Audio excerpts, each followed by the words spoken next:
What skills do children need to succeed today and to be ready for the future? More than just academics, kids need to collaborate, solve problems, manage emotions, and build relationships. Social and emotional learning helps kids grow these essential skills, preparing them for life. When we teach SEL, we prepare kids to thrive, today and in the future. Join us for SEL Day and share your SEL moment, because every child deserves the skills to succeed.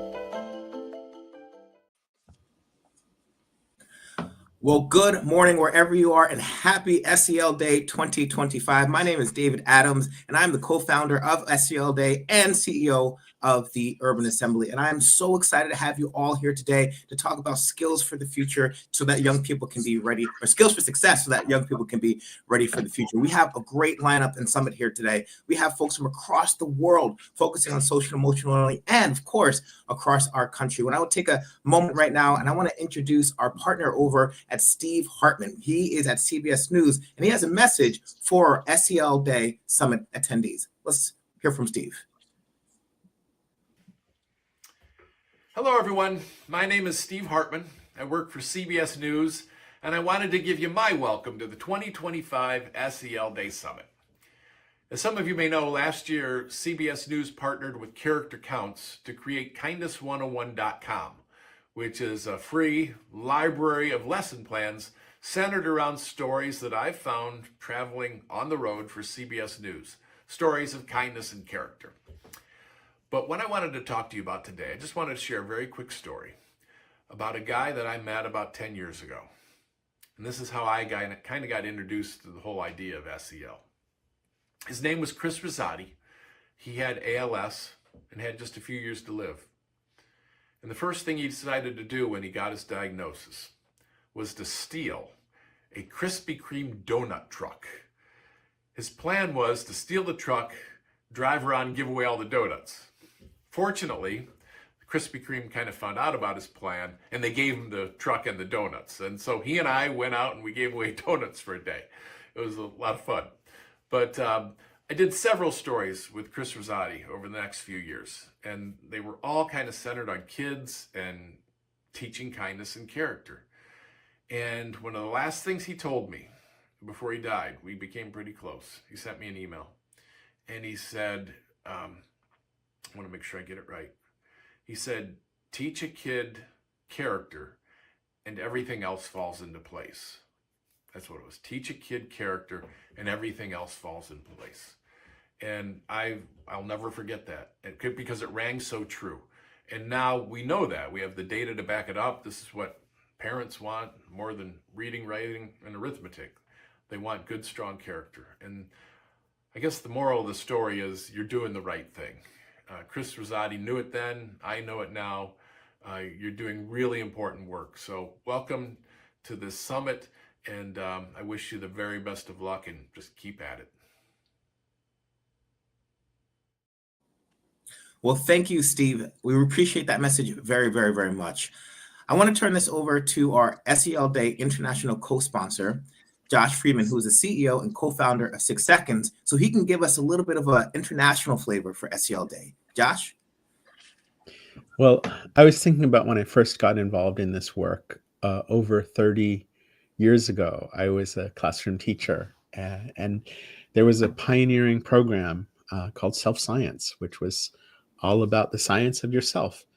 And I was totally uninterested until I started to see my students in humanities classes, which I taught, who were so self-possessed and so able to listen to one another, and so able to talk about their feelings in ways that I had never been able to do. And that's what I've experienced all around the world, is that I hear adults everywhere I go in the world say, I wish I learned these skills when I was a kid.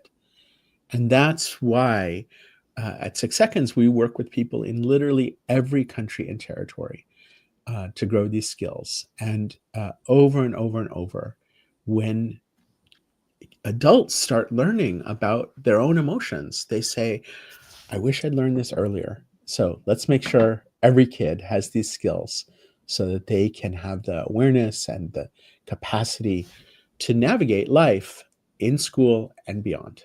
Ready for the future.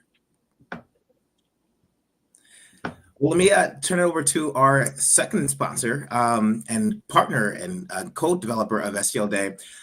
SEL for US, we have the CEO and Executive Director here, Jim Vitter. And Jim, I think you have something to say to our summit attendees. Am I right? Absolutely. Take it away. All right. Thank you, Dave, and thanks, Josh.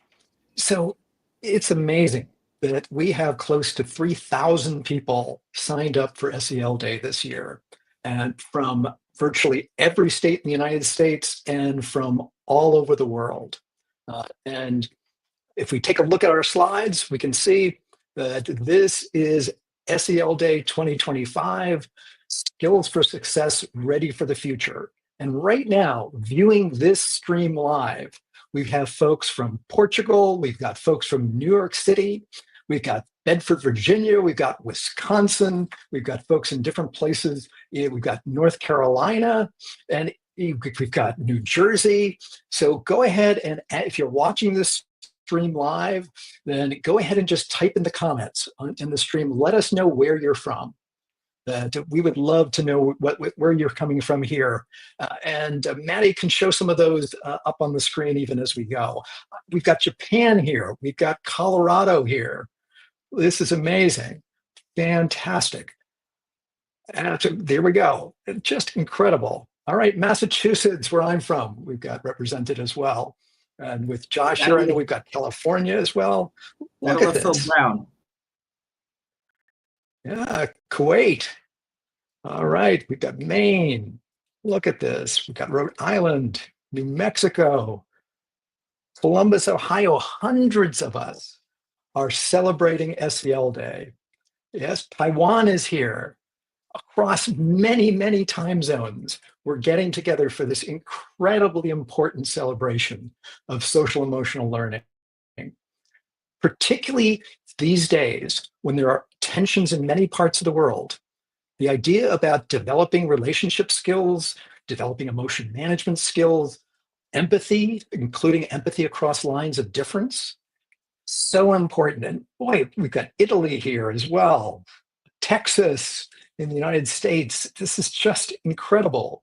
And we'd like to say a thank you to folks who have enabled this to happen today. Our SEL Day sponsors, along with the organizers of SEL Day, as we have the Urban Assembly with Dave Adams, where this was Dave's idea from the beginning of celebrating SEL across the country and around the world on SEL Day. Amazing vision, Dave. And our international partners, 6 Seconds, to be able to spread this word across the world, working closely with CASEL, the Collaborative for Academic Social Emotional Learning, and Committee for Children, and our sponsors this year. So Lions Quest has been a longtime sponsor, Pure Edge, Antioch University, and new this year, Wayfinder. Ruler has also been sponsoring, Responsive Classroom and Fly 5 have been sponsoring, and Attachment Matters has also joined SEL Day sponsors this year. And please do continue to type in the chat. Let us know where you're from. We've got Michigan has joined. We've got Pennsylvania near Philadelphia has joined. This is Brooklyn, New York. Brooklyn is here. Fantastic. Michigan and Texas. This is just great. So if you have not already, please type in the chat. Let folks know where you're from. We are a global community here today celebrating social emotional learning. And we'd like to thank everybody on the SEL Day committee and many other people who've contributed to this effort, making this possible to have a global celebration. And you will be getting an email. If you've signed up for SEL Day, or if you're part of one of our partner organizations, you're going to get a very brief 6-question SEL Day survey. Please it'll take you just a couple minutes to fill it out, and your input is really vital in promoting the personal and interpersonal skills that our children need and employers want that will help them be ready for the future. So for the first, we've got an incredible day of programming. We're right about to start the first session. There are 9 hours of programming happening today. If you've not already, go to The summit link, yes, you'll find all of the sessions described there. And this first session is the SECD 2.0 approach. SEL skills need character as a moral compass. And to kick us off, I'm going to turn it over to Bill Trusheim.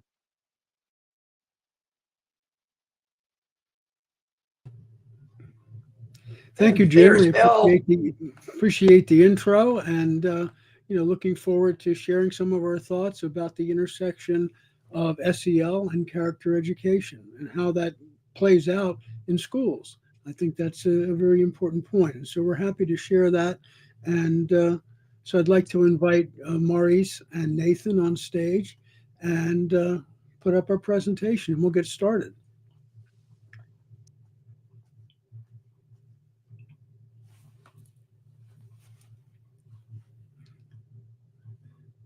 Okay, well, Maurice Elias and Nathan Fisher are joining us today, and the three of us are going to present some information that's very near and dear to our hearts. I hope all of you know who Maurice Elias is. He's an international thought leader in this field, and one of my mentors, longtime mentors. He's a professor of psychology at Rutgers. He runs their SECD lab. He's a founder of SEL for US, a founder of SEL for New Jersey, and he's a life member of NJASECD, which is part of our presentation this morning.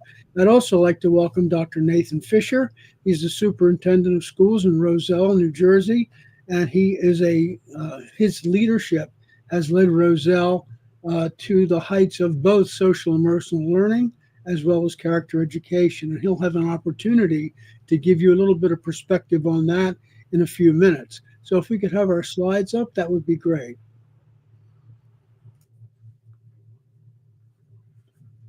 Okay, our session, as Jim said, is entitled the SECD 2.0 approach. That's a term coined by Maurice, and it really talks about the intersection of these two fields. And very often people think of them as two separate fields, but here in New Jersey, for years and years and years, we see the connection between SEL and character education.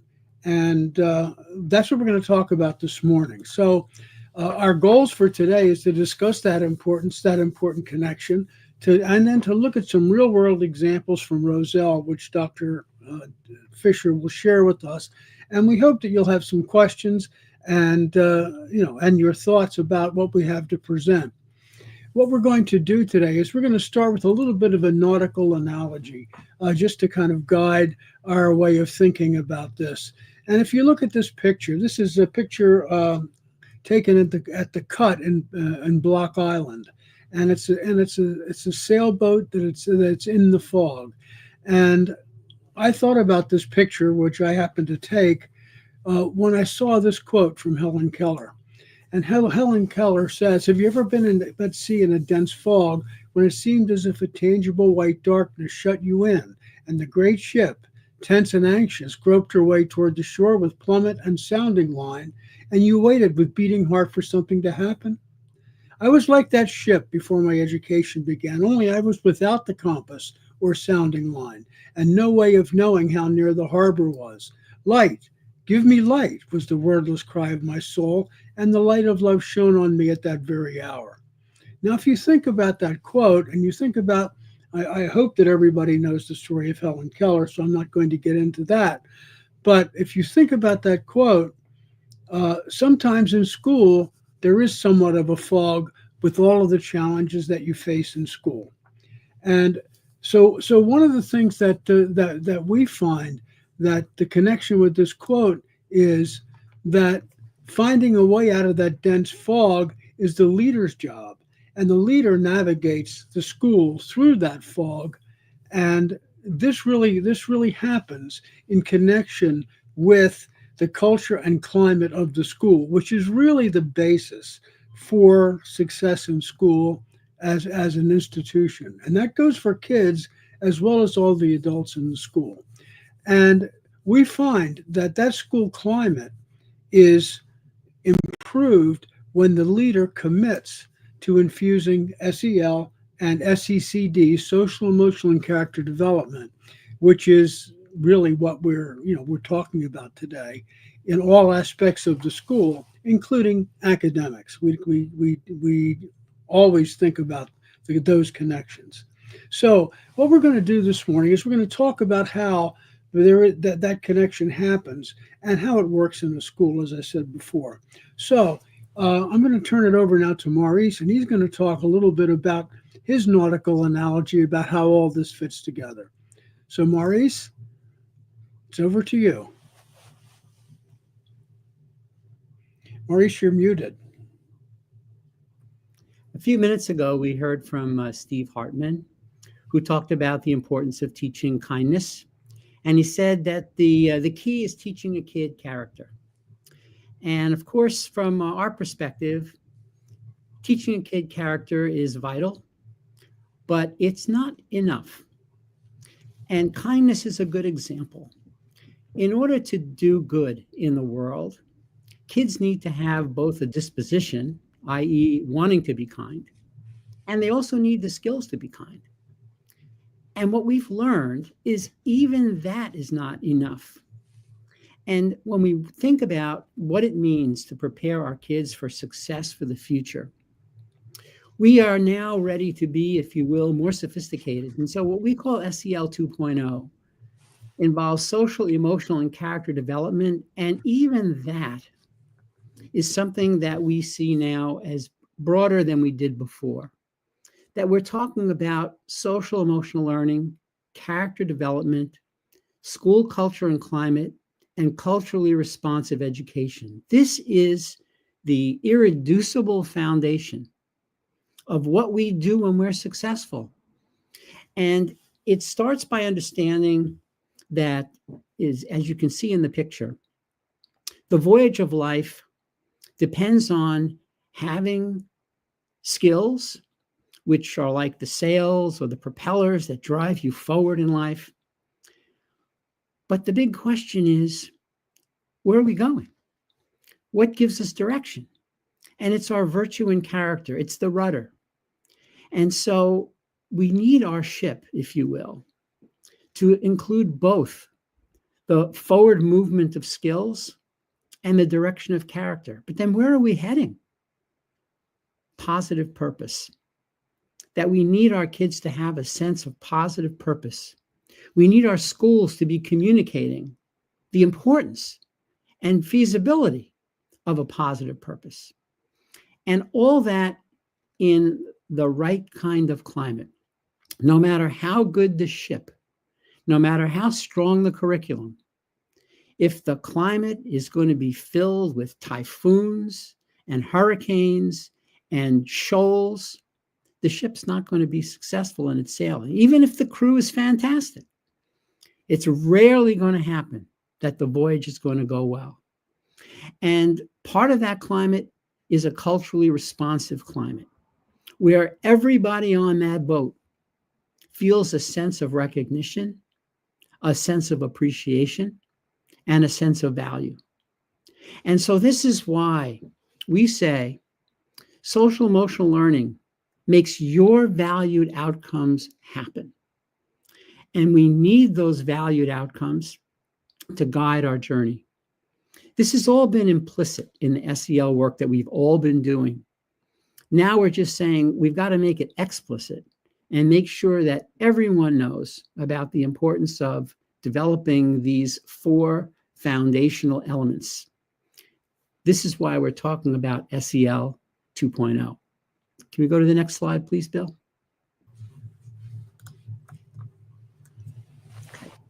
So again, it's just important to understand that the Castle 5, which we're all familiar with, the Castle 5 is not an invention. It's not even really a new scientific discovery. It represents a way of describing universally essential life skills that are important from the moment people set foot on this earth until the moment they depart. It has been true since humanity first dawned on this planet. And so this is why we talk about the importance of these skills to all aspects of human development, regardless of age, regardless of context. And that these skills are things that are happening all the time. So that's why when people say, oh, we don't want SEL in our schools, it makes as much sense as saying, well, we don't want oxygen in our air. SEL is always with us. And we can either not be concerned with its development, or we can be intentional about its development. And of course, our bias is we should be intentional about its development. Next slide, please, Bill. So if we just take a quick look at these skills, which we're all familiar with, what I'd just like you to think about for a minute, pick any one of these skills, any one you like, and ask yourself, what happens when a child or a staff member lacks any one of these skills? And then think about what happens when many students or many staff members lack even one of these skills. What you're talking about are classrooms and schools in tremendous state of dysfunction. And so we have a renewed sense of urgency in making sure that every student, every school communicates these skills, but in the context of character, culturally responsiveness, and school culture and climate. And the way to do this, we're finding now, is something where character concepts and character practice can be a tremendous supplement to what we've been doing traditionally in the SEL field. And Bill, whose organization, the New Jersey Alliance for Social, Emotional, and Character Development, has been doing this for years, is going to guide us through this process. Thank you, Maurice. So basically, when we talk about character education, the rudder, if you will, or the compass, as we've been saying this morning, we're really talking about the concept of character strengths or core values, which are really at the center of that movement. And what we look at lists of core values or character strengths. I hate to use the word traits, because traits sort of sounds inborn, whereas we believe that core values and those strengths and skills certainly can be improved and developed. Character.org, who's the national authority in this field, identifies 4 types of these values: ethical values, as you can see on the screen, performance values, intellectual values, and civic values. And you can see below some examples of each one of those. Moral and ethical values include honesty and integrity, caring and compassion, gratitude and courage. Performance values: self-discipline, responsibility, goal setting, and grit or perseverance. Intellectual values: curiosity and carefulness, intellectual autonomy, humility and critical thinking. And finally, civic values: respect and fairness, contributing to the common good, and volunteerism. And if you look at those 4 different categories, I think you can see how vital they are to success, not only in school, but in life beyond. And it would be great if everybody was centered on these core values and these and we really think this is the heart, if you will, of character education. So this is really the analog, if you will, to the 5 Castle domains. And the work done by Character.org is very significant in this field. And I'm going to share a concept that was really put together by Arthur Schwartz, who is the president of Character.org and another thought leader in the field. And if you can see in his diagram, he uses the heart, and he compares moral character to self-awareness, performance character to self-management, intellectual character to interpersonal and relationship skills, civic character to social awareness, and responsible and ethical decision-making are shared by both the character education side as well as the social and emotional learning side.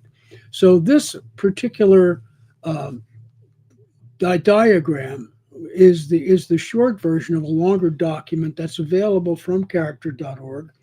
that really does explore this connection. And it's a very valuable document if you'd like to look for it. Not incidentally, the character.org website is called character.org, so it's easy to find. So again, this is one example of the connection between social emotional learning and character education. And so this is something that I think would be very interesting to people.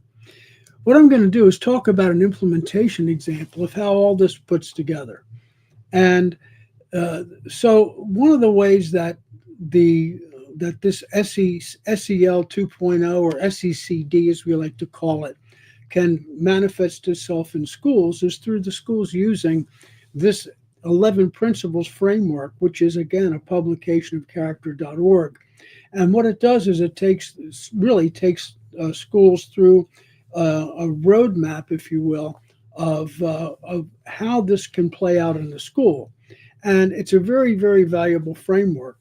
And it's pretty comprehensive, because one of the things that we believe is that when this happens in a school-wide basis, then it really makes a difference. I think most any implementation effort that is done school-wide is much more likely to succeed. And that is a challenge for schools. And, but when schools do this, they do find that it makes a tremendous difference. I'm going to give you the nickel tour of the 11 principles framework so that you get some kind of a concept of how comprehensive it is. And this is the most succinct way that I could express these 11 principles. Principle 1 has to do with establishing core values. Principle 2 is having a comprehensive approach to character throughout the school. Principle 3 is head, heart, and hands, which means thinking, feeling, and doing. Principle 4 is establishing a caring environment, adult to adult, adult to student, student to student, parents to teachers, and throughout the community. Principle 5 is centered on more giving students the opportunity for moral action through service. Principle 6, again, this is the academic connection, challenging academics for all students. 7 has to do with intrinsic motivation. 8 is shared leadership. That really comes down to the administration, trusting the staff. Principle 9, again, continues that thought with staff empowerment. Principle 10, parent and community involvement. And Principle 11 is to assess what you're doing and make adjustments based on that assessment. So I think that this, again, shows the comprehensive nature of this framework. Schools that look at this can use it as an improvement process, but they can also use it as a certification process when a school would do the work and then apply to become a school of character.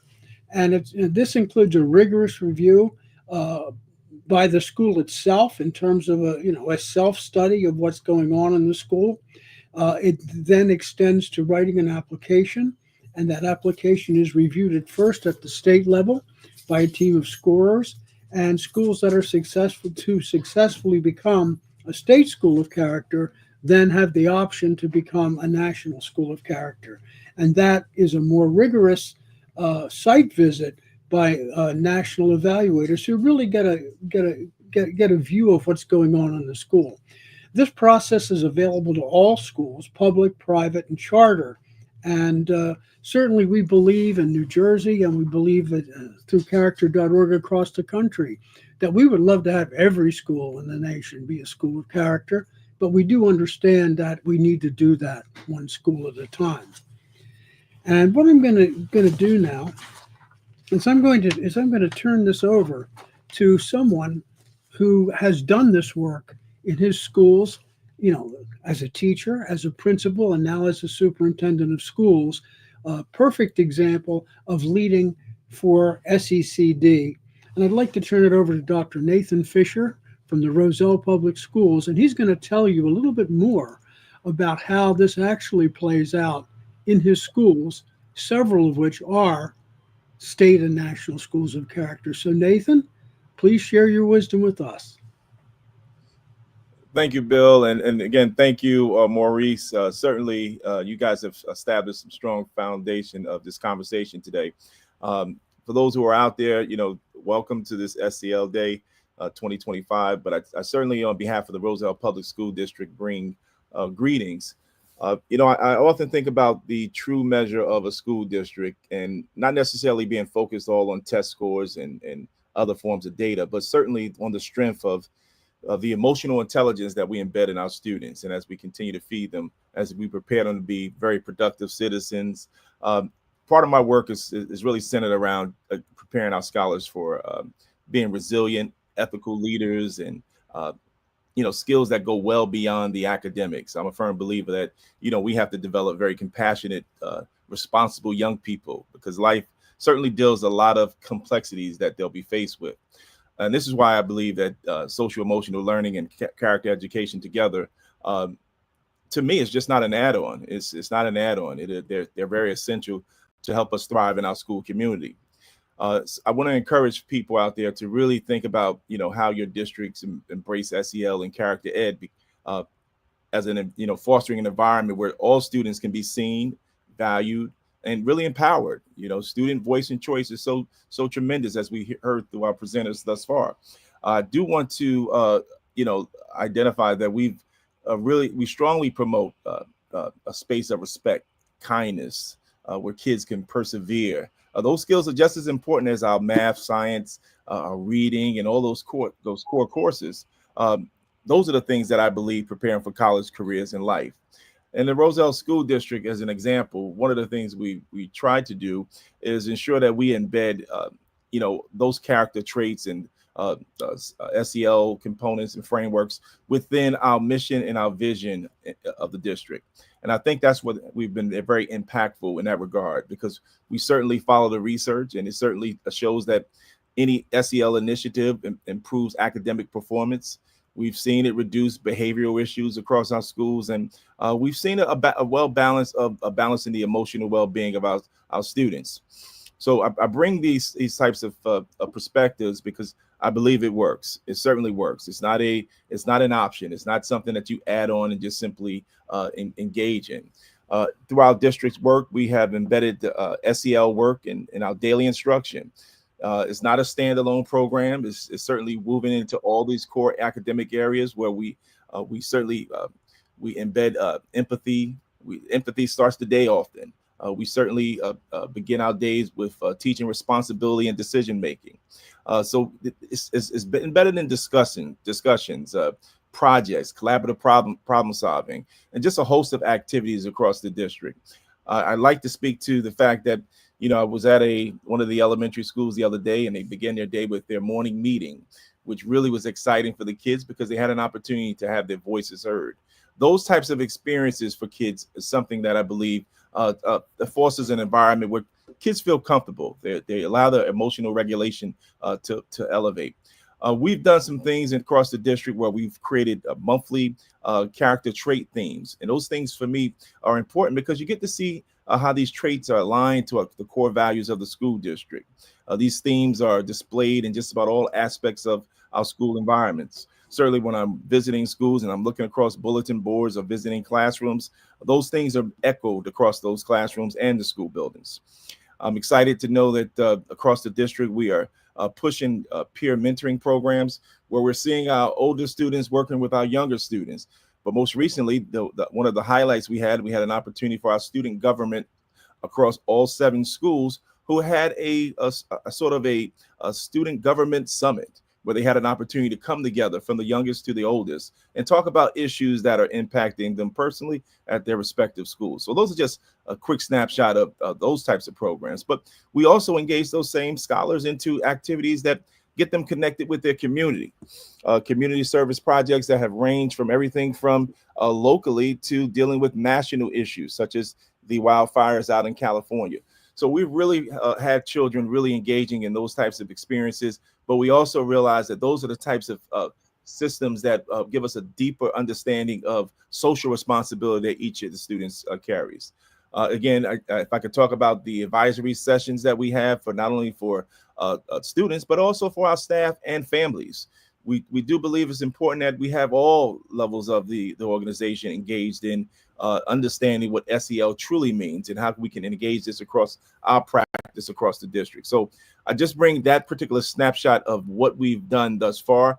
Certainly runs the gamut in terms of how we do this work. But I certainly believe that each of these initiatives plays a critical role in shaping our students into well-rounded individuals. And as a result of that, ultimately, it leads us to becoming schools of characters and national schools of characters. And it becomes seamless. And again, I just want to emphasize, it's not an add-on. It's embedded in the practices.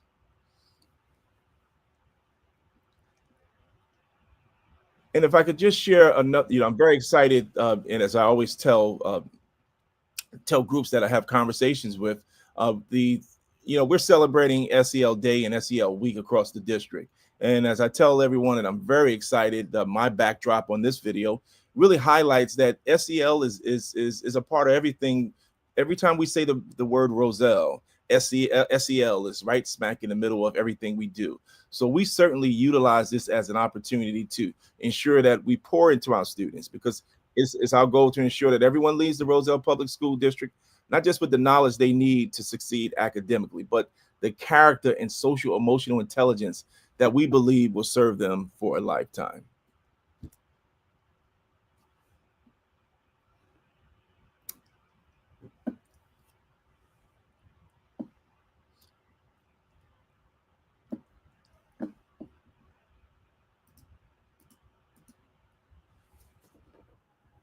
And finally, I think I have my final slide that's here that just really speaks to the fact that, we're just committed in all areas in terms of how we implement the approaches. The frameworks are so critical. The leadership is engaged in this space of all aspects of the organization. Today, our leadership will be engaged in what we call the frameworks related to developing their own personalized plan to really for the wellness. We believe that it doesn't stop with just our staff and our students, but we're working with our leadership, because I think, one of the things we get away from, we often think that the SEL and character development are only for the kids. If we immerse everyone in this effort, I'm a believer that certainly the outcomes are exponential. So I just want to encourage you to continue to look for those opportunities. And typically those opportunities are right there at your fingertips. I can talk about this for days and for hours, but certainly I want to give you an opportunity to know that it works. We're looking at our student outcomes, and we're certainly encouraged by our local measures of success that really connects all this work and brings true intentionality to our efforts. So again, I thank you for listening. I thank you for taking an opportunity to just hear a little bit about the Roselle Public School District. But again, I want to there are a number of takeaways that I'm going to engage in today. Bill, that's all I have for this morning. I certainly would want a whole hour to myself to engage in a sub meeting with a group of these international fellows. And certainly, Maurice, we could talk about this for days, but I think I've given an earful.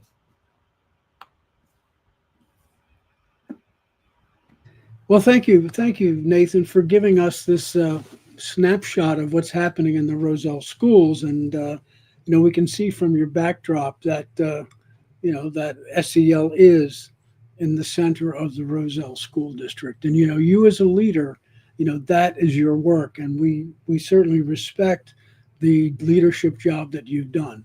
Maurice, do you have a comment? Yeah, there's a question in the chat from Zoe Wang from Taiwan, where they're doing some really wonderful SEL, SECD work. And the question is, some senior teachers question if SEL is just moral education and why a new term is needed. Have you encountered similar reactions? Nathan, can you talk to that a little bit? And Roselle, whether there's been any pushback against this idea of core values and character? Well, certainly we haven't had any pushback, and that's such a great question. And I think as folks who have been in education for a period of time, we perhaps never called it anything. We've just kind of teaching morals and just left it as that.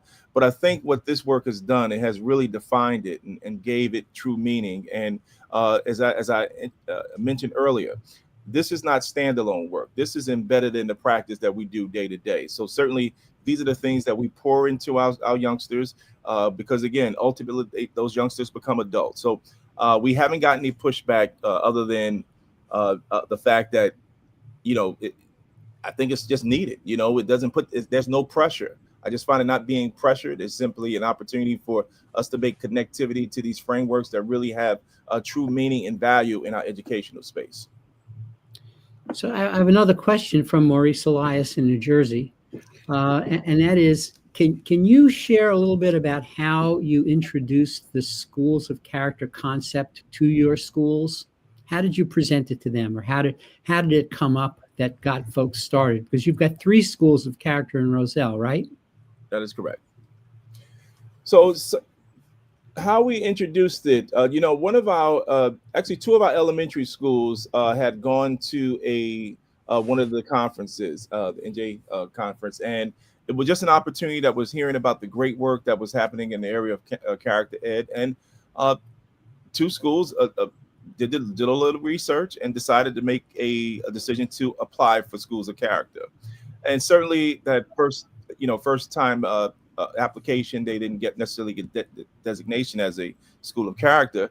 They had a promising practice, and from that they met up with other colleagues from across the state that were doing similar work, and they were able to begin to capture and have a better understanding that they were really hitting more the frameworks than they really thought they were hitting. So just an opportunity to use the framework as a tool to kind of formalize their efforts, and they got very excited. And first it became 1 school, then it became 2, then it became 3, and then all of a sudden we had multiple schools across the district who were interested in saying, we are doing great work across the district, and ultimately a number of the schools becoming national schools of character. So I think it was that network that it really exposed them to, and they got excited about being a part of a larger effort to ensure that we embed character and SEL practices across all our schools.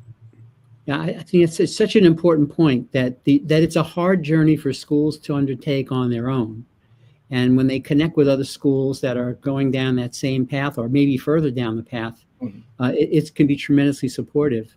There was another great question in the chat from Karen, who asks, did you hire specific people to help implement this, or did you train current staff to do this? So could you talk a little bit about how folks were brought into this work? Was it seen as an extra? Did you give them some space for it, etc.? So we were really introduced to this work via our school counseling space, and it was just a natural undertaking. And what happened was we began to have professional development and professional learning communities surrounded around SEL and character development. And what we were finding by doing a quick assessment, we found out that we were doing a lot of those things. And using the framework really gave us an opportunity just to kind of organize the great things that we were doing. So it would, and in certain cases, certain grade bands, we were trying to replicate best practices from school to school in the district. So it was just an opportunity. There were no single individuals. It became a school community effort, and it became natural. So there is no designee, but I do have a supervisor of school counseling who certainly facilitates orchestrating events related to our SEL and our character ed programming. But there is no one individual who owns this. We all own this work. I might add that our organization, the New Jersey Alliance for Social, Emotional, and Character Development, really works with schools across the state on this, and we've been fairly successful, maybe very successful in New Jersey, involving schools in this process. And one of the things that we found, over and over again, my own school, I've been involved in this.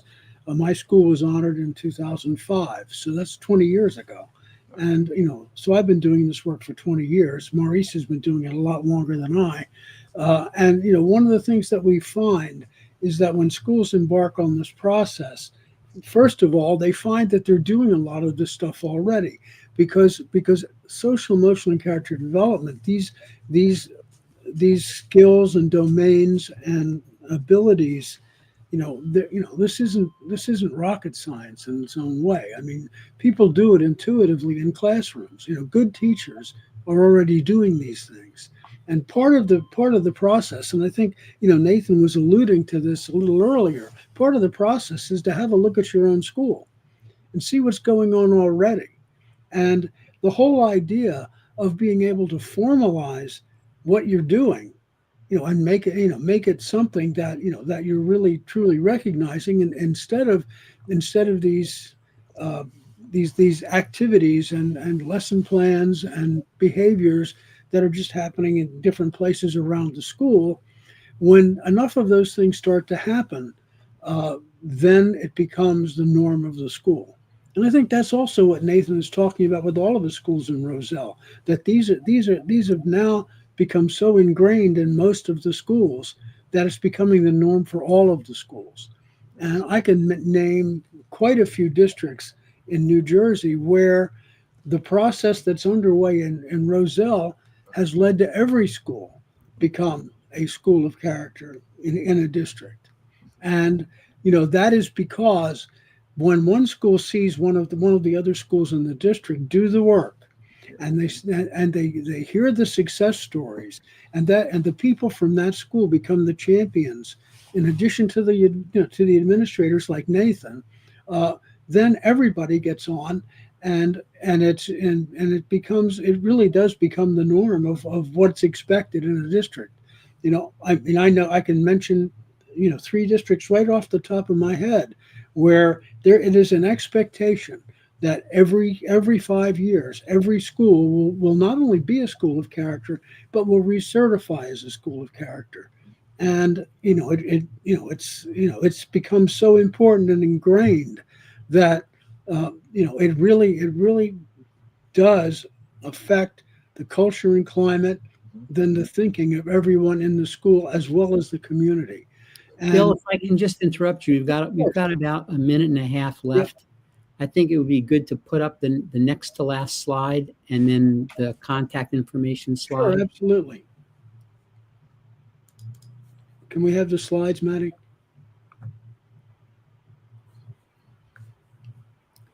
Okay, so this is the process. If you want to know more, you can contact character.org, and that is their website. There are states that have affiliates who will help you.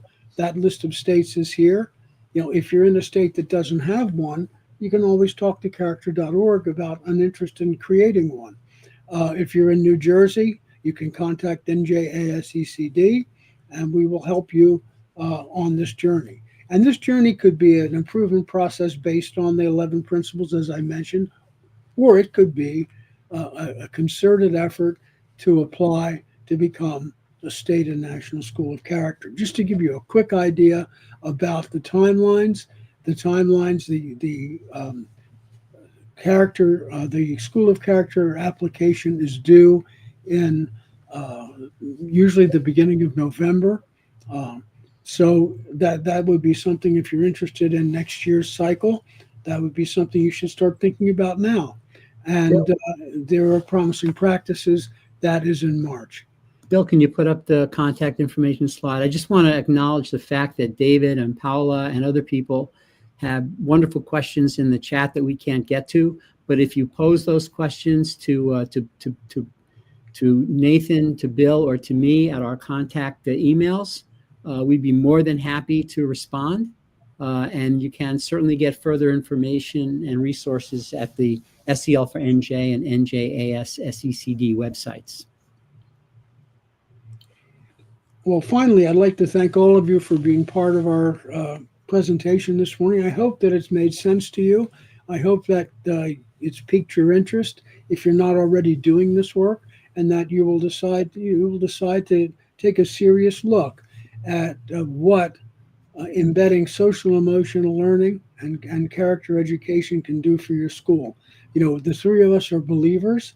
We've seen it over and over again. We've done it, and we stand ready to help you in any way that we can. If you want to embark on this journey, it is a journey. It is a continuous learning process, And we absolutely believe that it makes schools a better place for everyone, students, staff, parents, and community included. So thank you very much for being here, and we've enjoyed sharing our thoughts. Thank you, everyone. Jim, you're muted.